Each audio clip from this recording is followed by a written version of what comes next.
I'm going to talk about virginity. Whee! When is a virgin an extra virgin? When is a virgin a pure virgin? When is a virgin a refined virgin?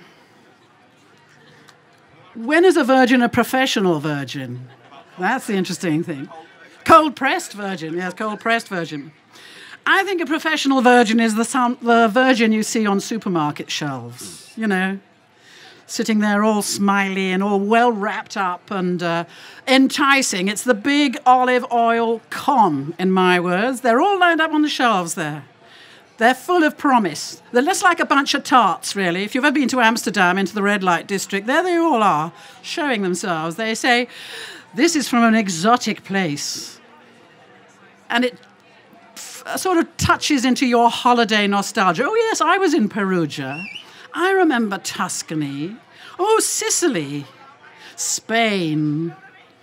And, of course, they all have very interesting practices as well. They offer you all kinds of sort of diversions, you know, stone ground, cold-pressed. It's sort of manual extraction. Thank you. Manual extraction. Or even extraction by mechanical means. Doesn't that sound like 50 Shades of Grey?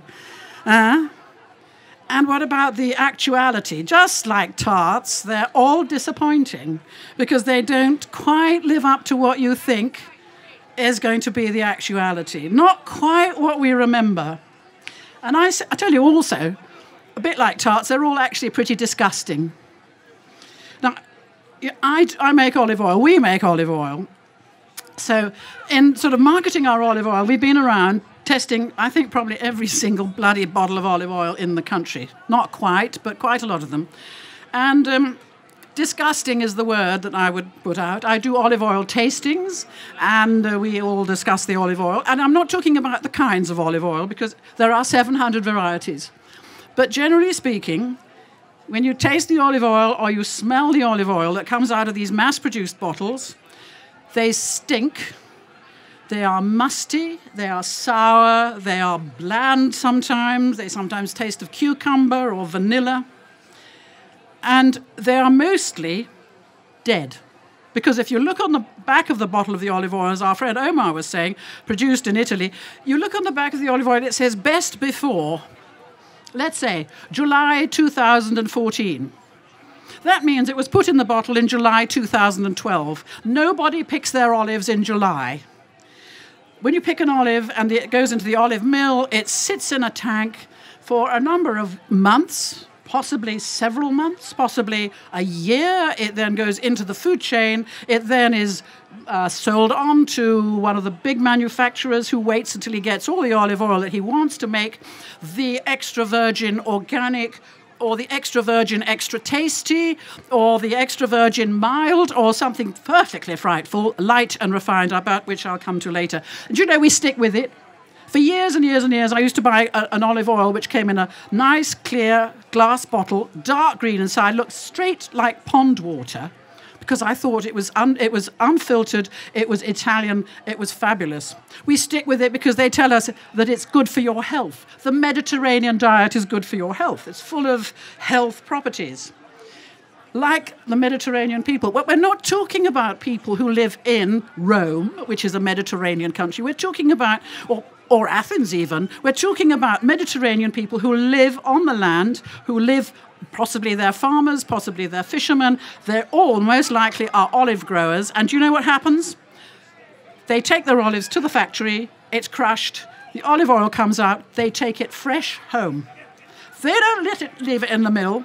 They take it home because they know that is good oil. They've grown it. It's a single estate. It's picked at the time they like it. The rest of the oil goes into a tank, sits in the tank for months. My oil, your oil, Omar, somebody else's oil. I pick only in December. Other people on Lesbos pick in March. Their oil is tasteless. My oil is rather good. I hope you come and try it. 108 in Lower Brewery Yard. It's a fruit juice. Press the olives, out comes the olive oil. Nothing else. All the vitamins in it, all the health properties, just like freshly produced orange juice, they fade with time. So the older the oil, the less interesting and certainly the less healthy the oil. Definitely. Look at the bottle. Whoops. When it was picked. I'm just running out of time. And let me just explain the label. I talked about extra virgin, virgin, pure, refined. Immediately picked of high quality is extra virgin. Immediately picked, but it's already full of bugs and is bruised and is oxidizing, is virgin. It's a measure of oleic acid per volume. It does not mean it's clean. It does not mean it's nice. It does not mean it tastes nice. And a great deal of extra virgin olive oil in the Italian tastemaker fascist, the Taliban, would throw it out because it smells and tastes disgusting and is only fit to be used in lamps, called lampante. Then you have pure olive oil. These are windfalls, which when you see them, they are completely rotten, probably mixed with donkey shit, all sorts of things. They're taken away, and they are pasteurized. This oil is pasteurized. So it's just a plain, inert fat. No goodness in it whatsoever, but it is actually clean. And the final one, please do not be taken in by light and refined olive oil. It looks fabulous, pale straw colour. It has imprimaturs from famous chefs who says it is a very good everyday oil. That is made from the detritus of crushing olives. The skins, the pips, the donkey shit, etc., is taken away, great slag heaps of it, mixed with hexane, evaporated off. You've got a sludge like you have out of a dry cleaners, which is then desolventized, sanitized, deodorized, blah, blah. It's a completely colorless fat into which they do a little dose of extra virgin or virgin to give it a bit of a color and maybe a smell. The factories that make it don't have to have a food license. Okay? And if you think about how olive oil will take up the taste of garlic or lemon or whatever, all those flavored olive oils, I go mad when people come and say, what flavor is your oil? I say, olive. Olive oil, just olive oil. Come to our stall and you will be able to taste the difference between high-grown and low-grown and what is really fresh. Those things you see in shops, which are large, white, see-through glass bottles with flavors in, read the label. What's the basis? Olive oil. So I always say, what's wrong with your olive oil? You have to put flavors in them. So use your nose, use your mind, use your eyes. Don't get taken by the snob thing that Italian oil is best, or Spanish oil is best, or Greek oil is best, or I only buy from Crete. Drives me mad. And don't say to me, as somebody has said once, what's the difference between rapeseed and olive oil? I thought that was the best. It's about... It's all about what your palate can taste and like, and your eyes can read as what is good. It's all there on the label. Don't be fooled by fancy names. When is a virgin extra virgin? Well, when she's organic. Sorry.